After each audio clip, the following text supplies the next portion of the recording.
So hey guys, Ajay Shah here. तो आज के इस वीडियो में हम बात करने वाले हैं आपके प्रीलिम्स एग्जाम से रिलेटेड और साथ ही आपके जो बोर्ड एग्जाम्स में किस प्रकार से आपको फोड़ना है। और साथ ही यही नहीं, आप क्या क्या ब्लेंडर्स करते हो जिससे कि आपको पढ़ाई करने में बहुत ज्यादा डिस्ट्रैक्शंस होने वाला है।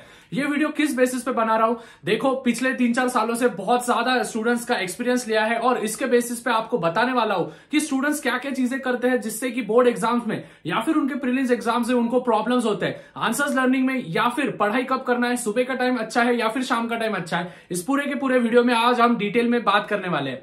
यही नहीं स्टूडेंट्स, साथ ही मैंने अभी एमसीए में परस्यू कर रहा हूं जिसमें हमको एक एक रात में पूरे के पूरे सिलेबस कंप्लीट करना होता है और अगले दिन जाके हमको फोड़ना होता है। इसमें हम बहुत सारी चीजें मैंने जो भी कंसेप्ट है कैसे कैसे मैंने डील अप किया था और साथ ही मेरे जो 10th स्टैंडर्ड के एग्जामिनेशंस थे और 12th स्टैंडर्ड के एग्जामिनेशंस थे उनमें मैंने किस प्रकार से फोड़ा था, अच्छे से अच्छे मार्क्स स्कोर किए थे, इसके बारे में भी आज हम डिटेल में करेंगे।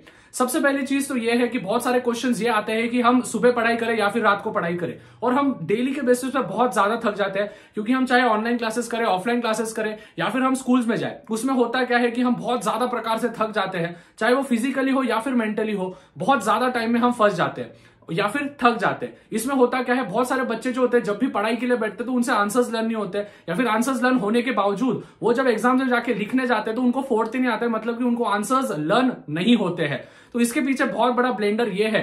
देखो स्टूडेंट्स, एक ही चीज बोलूंगा कि ज्यादा से ज्यादा रेस्ट लेना इस समय में बहुत ज्यादा इंपॉर्टेंट होने वाला है।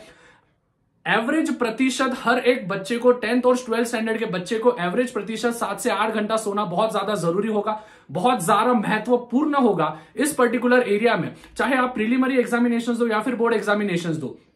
साथ ही और एक चीज, आपके जब बोर्ड एग्जाम्स होते हैं या फिर प्रीलिम्स एग्जाम्स होते हैं, इसके पहले जो भी एक महीना होता है, मतलब कि अभी का जो महीना है, इसके टाइम में जब भी पेपर्स होंगे उस टाइम पे आपको सोना नहीं है। जैसे कि फॉर एग्जांपल, अगर आपके बोर्ड के एग्जामिनेशंस 1 बजे से 3 बजे के बीच में होने वाले हैं, हम सभी को पता है कि 12 बजे से लेकर तो 3 बजे के टाइम के स्लॉट में एग्जामिनेशंस, बोर्ड एग्जामिनेशंस होता है। तो उस पर्टिकुलर, उसके 1 महीने पहले उस पर्टिकुलर टाइम में आपको कुछ इफेक्टिव काम करना है, आपको कुछ स्ट्रॉन्ग काम करना है, आपको कुछ एनर्जेटिक काम करना है उसी टाइम में, क्योंकि जब आप पेपर देने जाओगे तो आपको बहुत ज्यादा स्लीपी फील नहीं होगा और आप उस पर्टिकुलर टाइम में, आपके ब्रेन को समझ जाता है कि इस टाइम पे अपन बहुत ज्यादा एनर्जेटिक रहते हैं, तो आपको एग्जामिनेशंस लिखने में बहुत ज्यादा महत्वपूर्ण होगा, मतलब कि एफिशिएंट जाएगा।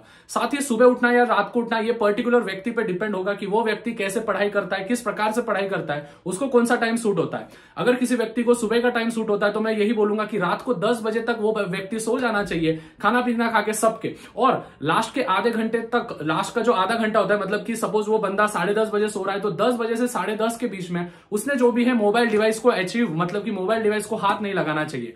और वो व्यक्ति ध्यान में रखे, जब भी वो सुबह उठ रहा है तो सबसे पहले मोबाइल डिवाइस को नहीं बल्कि वो उगते सूरज को देखे, मतलब कि सुबह उठने के बाद सनराइज को देखे, क्योंकि सुबह जल्दी हम जैसे उठते हैं तो जैसे ही हम सूरज को देखते हैं तो होता क्या है, हमको एक पॉजिटिव सी वाइब अपने अंदर आती है। पॉजिटिव सी वाइब जैसी आ गई उससे हमको मोटिवेशन रहना बहुत ज्यादा इंपॉर्टेंट होता है। और जो व्यक्ति रात को जो भी है विच इज नाइट आउल होते हैं, मतलब कि जो व्यक्ति रात को पढ़ाई करते हैं, उनके लिए बस एक ही चीज बोलूंगा कि आपको जो भी है सुबह जितना हो सके, मतलब कि पूरे दिन में जितना कम काम कर सको उतना कम काम करना है, जितना कम आप थक सको उतना कम थकना है, और सुबह उठ के, मतलब कि रात को आपको उसके लिए एनर्जी बूस्ट मिलेगा।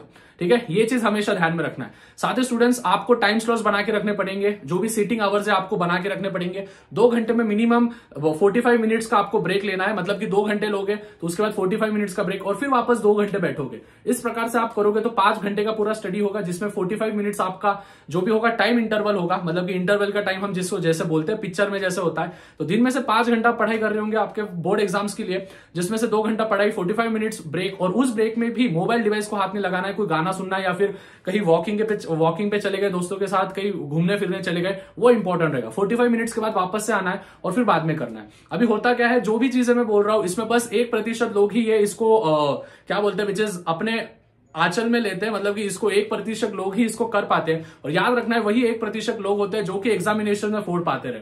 अब ये किस बेसिस पे बोल रहा हूं, क्योंकि मैंने भी 91% मार्क्स मेरे 10th स्टैंडर्ड में स्कोर किए थे और 12th में भी बहुत अच्छे मार्क्स मैंने स्कोर किए थे। इसके बेसिस पे ये सभी चीजें मैं आपके साथ डील अप कर रहा हूं।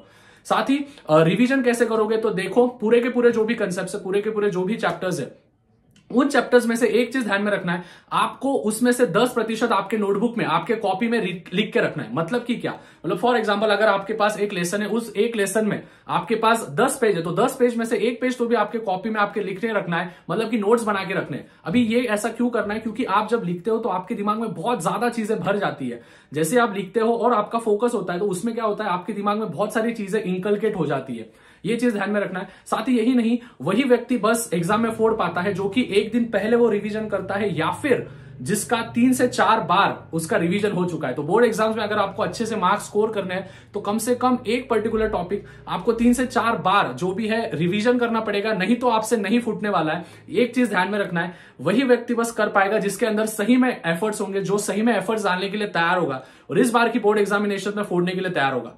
अभी सबसे मेन चीज रहती है एनवायरमेंट। तो अपनी मम्मी पापा जो होते हैं इसमें बहुत ज्यादा अपने को हेल्पफुल ठहर सकते हैं। तो एक ही चीज ध्यान में रखना है, मम्मी पापा को भी कुछ ऐसे एनवायरमेंट के बारे में बता देना है कि हम जो भी रूम है वहां पे क्लीनिनेस रहे, ये रहे, वो रहे।